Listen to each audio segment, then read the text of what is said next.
Chapter 38. On Saturday morning, Elizabeth and Mr. Collins met for breakfast a few minutes before the others appeared, and he took the opportunity of paying the parting civilities which he deemed indispensably necessary. "I know not, Miss Elizabeth," said he, "whether Mrs. Collins has yet expressed her sense of your kindness in coming to us, but I am very certain you will not leave the house without receiving her thanks for it. The favor of your company has been much felt, I assure you. We know how little there is to tempt anyone to our humble abode. Our plain manner of living, our small rooms and few domestics, and the little we see of the world, must make Hunsford extremely dull to a young lady like yourself. But I hope you will believe us grateful for the condescension, and that we have done everything in our power to prevent you spending your time unpleasantly." Elizabeth was eager with her thanks and assurances of happiness. She had spent 6 weeks with great enjoyment, and the pleasure of being with Charlotte and the kind attention she had received must make her feel the obliged. Mr. Collins was gratified, and with a more smiling solemnity replied, "It gives me the greatest pleasure to hear that you have passed your time not disagreeably. We have certainly done our best, and most fortunately having it in our power to introduce you to very superior society, and from our connection with Rosings, the frequent means of varying the humble home scene, I think we may flatter ourselves that your Hunsford visit cannot have been entirely irksome.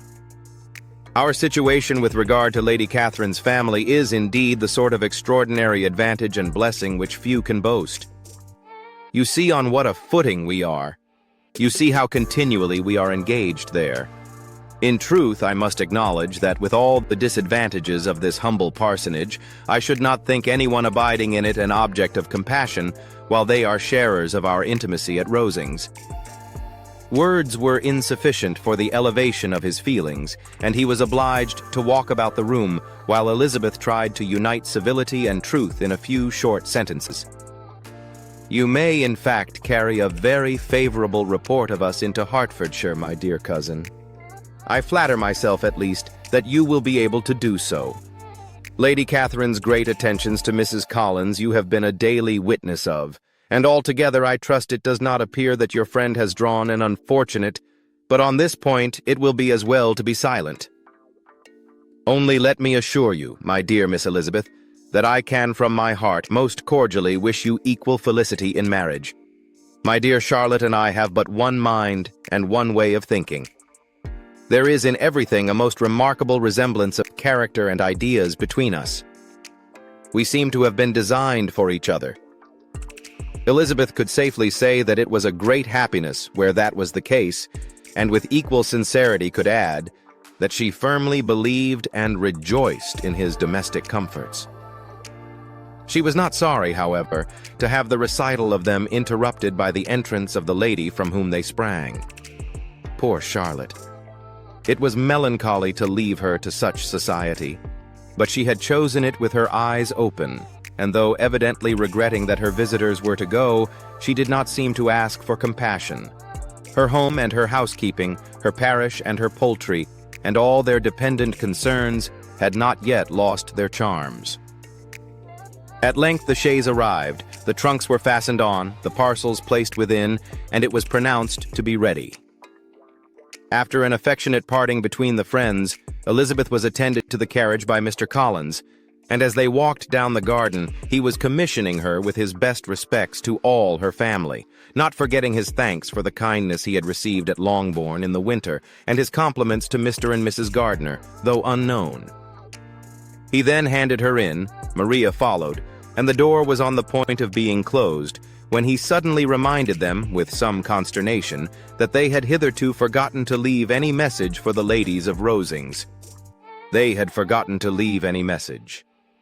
"But," he added, "you will of course wish to have your humble respects delivered to them, with your grateful thanks for their kindness to you while you have been here."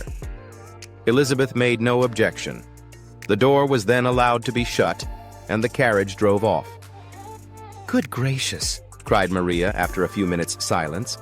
"It seems but a day or two since we first came, and yet how many things have happened." "A great many indeed," said her companion with a sigh. "We have dined 9 times at Rosings, besides drinking tea there twice. How much I shall have to tell." Elizabeth privately added, "And how much I shall have to conceal. Their journey." Chapter 39.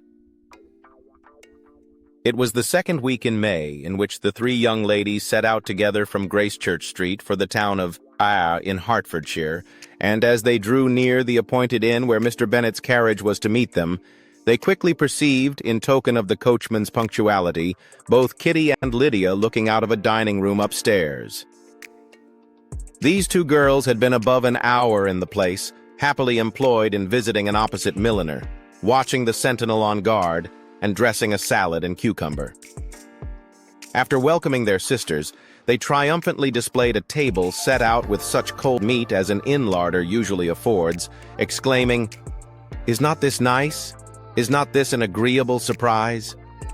"And we mean to treat you all," added Lydia, "but you must lend us the money, for we have just spent ours at the shop out there." Then showing her purchases, "Look here, I have bought this bonnet. I do not think it is very pretty, but I thought I might as well buy it as not. I shall pull it to pieces as soon as I get home, and see if I can make it up any better." And when her sisters abused it as ugly, she added with perfect unconcern, "Oh, but there were 2 or 3 much uglier in the shop. And when I have bought some prettier colored satin to trim it with fresh, I think it will be very tolerable. Besides, it will not much signify what one wears this summer, after the Redshire have left Meryton, and they are going in a fortnight." "Are they indeed?" cried Elizabeth, with the greatest satisfaction. "They are going to be encamped near Brighton, and I do so want Papa to take us all there for the summer. It would be such a delicious scheme, and I dare say would hardly cost anything at all. Mamma would like to go too, of all things. Only think what a miserable summer else we shall have." "Yes," thought Elizabeth, "that would be a delightful scheme indeed, and completely do for us at once. Good heaven, Brighton and a whole campful of soldiers to us, who have been overset already by one poor regiment of militia and the monthly balls of Meryton." "Now I have got some news for you," said Lydia, as they sat down to table. "What do you think?" "It is excellent news, capital news, and about a certain person that we all like." Jane and Elizabeth looked at each other, and the waiter was told that he need not stay. Lydia laughed and said, "Aye, that is just like your formality and discretion. You thought the waiter must not hear, as if he cared. I dare say he often hears worse things said than I am going to say. But he is an ugly fellow. I am glad he is gone. I never saw such a long chin in my life. Well, but now for my news. It is about dear Wickham. Too good for the waiter, is not it? There is no danger of Wickham's marrying Mary King. There's for you. She has gone down to her uncle at Liverpool. Gone to stay. Wickham is safe." "And Mary King is safe," added Elizabeth. "Safe from a connection imprudent as to fortune. She is a great fool for going away if she liked him. But I hope there is no strong attachment on either side," said Jane. "I am sure there is not on his. I will answer for it. He never cared 3 straws about her. Who could about such a nasty little freckled thing?" Elizabeth was shocked to think that, however incapable of such coarseness of expression herself, the coarseness of the sentiment was little other than her own breast had formerly harbored and fancied liberal. As soon as all had ate, and the elder ones paid, the carriage was ordered, and after some contrivance the whole party, with all their boxes, work-bags, and parcels, and the unwelcome addition of Kitty's and Lydia's purchases, were seated in it. "How nicely we are crammed in," cried Lydia. "I am glad I brought my bonnet, if it is only for the fun of having another bandbox. Well, now let us be quite comfortable and snug, and talk and laugh all the way home. And in the first place, let us hear what has happened to you all since you went away. Have you seen any pleasant men? Have you had any flirting? I was in great hopes that one of you would have got a husband before you came back. Jane will be quite an old maid soon, I declare. She is almost 23. Lord, how ashamed I should be of not being married before 23. My Aunt Phillips wants you so to get husbands you can't think. She says Lizzie had better have taken Mr. Collins, but I do not think there would have been any fun in it. Lord, how I should like to be married before any of you, and then I would chaperone you about to all the balls. Dear me, we had such a good piece of fun the other day at Colonel Forster's. Kitty and me were to spend the day there, and Mrs. Forster promised to have a little dance in the evening. By the by, Mrs. Forster and me are such friends. And so she asked the two Harringtons to come, but Harriet was ill, and so Pen was forced to come by herself. And then, what do you think we did? We dressed up Chamberlain in woman's clothes on purpose to pass for a lady. Only think what fun. Not a soul knew of it but Colonel and Mrs. Forster and Kitty and me, except my aunt, for we were forced to borrow one of her gowns. Chapter 40. Elizabeth's impatience to acquaint Jane with what had happened could no longer be overcome, and at length, resolving to suppress every particular in which her sister was concerned, and preparing her to be surprised, she related to her the next morning the chief of the scene between Mr. Darcy and herself. Miss Bennet's astonishment was soon lessened by the strong sisterly partiality which made any admiration of Elizabeth appear perfectly natural, and all surprise was shortly lost in other feelings.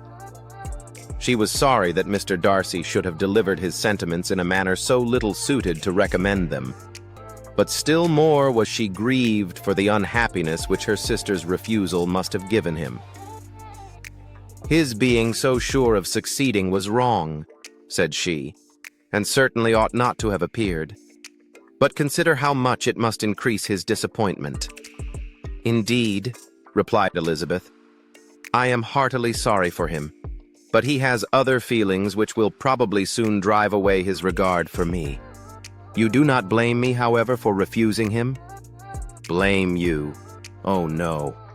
But you blame me for having spoken so warmly of Wickham? No. I do not know that you were wrong in saying what you did. But you will know it when I have told you what happened the very next day. She then spoke of the letter, repeating the whole of its contents as far as they concerned George Wickham. What a stroke was this for poor Jane, who would willingly have gone through the world without believing that so much wickedness existed in the whole race of mankind as was here collected in one individual. Nor was Darcy's vindication, though grateful to her feelings, capable of consoling her for such discovery. Most earnestly did she labor to prove the probability of error and seek to clear one without involving the other. This will not do, said Elizabeth. You never will be able to make both of them good for anything. Take your choice, but you must be satisfied with only one.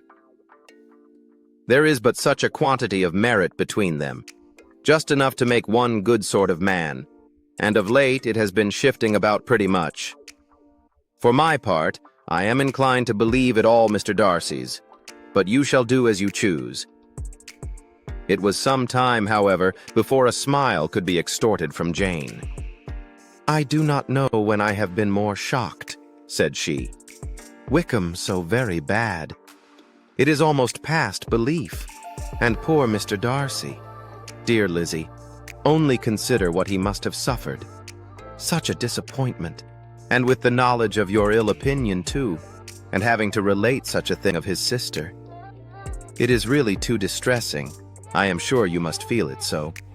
Oh no, my regret and compassion are all done away by seeing you so full of both.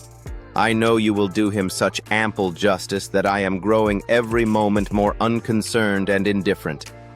Your profusion makes me saving, and if you lament over him much longer, my heart will be as light as a feather. Poor Wickham! There is such an expression of goodness in his countenance, such an openness and gentleness in his manner. There certainly was some great mismanagement in the education of those two young men. One has got all the goodness, and the other all the appearance of it. I never thought Mr. Darcy so deficient in the appearance of it as you used to do. And yet, I meant to be uncommonly clever in taking so decided a dislike to him, without any reason. It is such a spur to one's genius, such an opening for wit to have a dislike of that kind. One may be continually abusive without saying anything just, but one cannot be always laughing at a man without now and then stumbling on something witty. Lizzie, when you first read that letter, I am sure you could not treat the matter as you do now. Indeed, I could not. I was uncomfortable enough. I was very uncomfortable. I may say unhappy. And with no one to speak to of what I felt, no Jane to comfort me, and say that I had not been so very weak and vain and nonsensical as I knew I had. Oh, how I wanted you. How unfortunate that you should have used such very strong expressions in speaking of Wickham to Mr. Darcy, for now they do appear wholly undeserved. Certainly. But the misfortune of speaking with bitterness is a most natural consequence of the prejudices I had been encouraging. There is one point on which I want your advice. I want to be told whether I ought or ought not to make our acquaintance in general understand Wickham's character. Miss Bennet paused a little and then replied, "Surely there can be no occasion for exposing him so dreadfully. What is your own opinion?" "That it ought not to be attempted. Mr. Darcy has not authorized me to make his communication public. On the contrary, every particular relative to his sister was meant to be kept as much as possible to myself. And if I endeavor to undeceive people as to the rest of his conduct, who will believe me? The general prejudice against Mr. Darcy is so violent that it would be the death of half the good people in Meryton to attempt to place him in an amiable